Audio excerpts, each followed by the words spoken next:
The premier station in music, news, and public service. AM Stereo.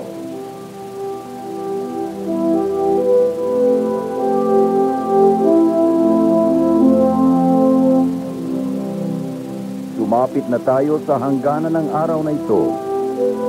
Ipahinga natin ang ating pagal na katawan mula sa maghapong paggawa upang sa kinabukasan ay masiglang pangangatawan at isipan ang ating makamtan para sa panibagong pakikipagsapalaran.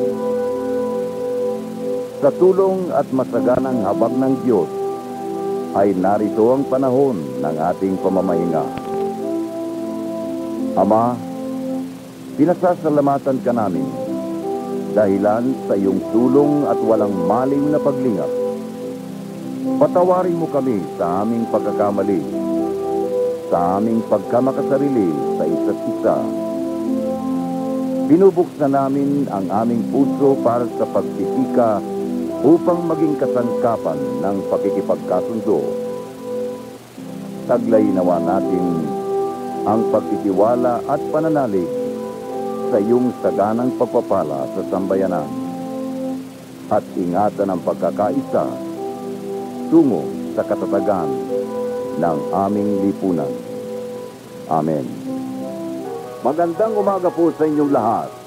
Tinatapos na ng himpilang DWWW 774 ang pagsasaimpapawid para sa araw na ito.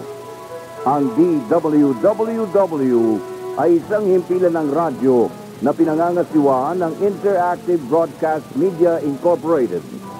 Ang aming tanggapan ay matatagpuan sa number 23 E. Rodriguez Sr. Avenue, Quezon City.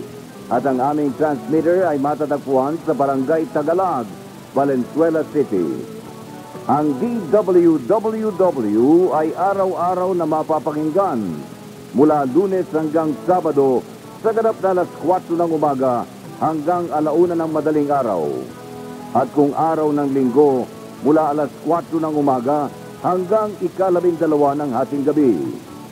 Ito ay may lakas na 25,000 watts na may pahintulot mula sa National Telecommunications Commission. May lisensya bilang DSD 0023-2006 na may bisa hanggang ika-31 ng Disyembre 2008. Ang DWWW ay pinangangasiwaan ng mga kawani na may pahintulot ang National Telecommunications Commission. Engineer Samuel Banta, may lisensya bilang ECE 19103. Mga first class radio telephone operators, Joselito Aure, Joel Agu at Michael Baldo. Ang DWWW ay pansamantalang nagwawakas ng kanyang pagsasaimpapawid upang muling magsimula sa ganap na ika-4 ng umaga. Mga giliw na tagapakinig, ang pambansang awit ng Pilipinas. Bayang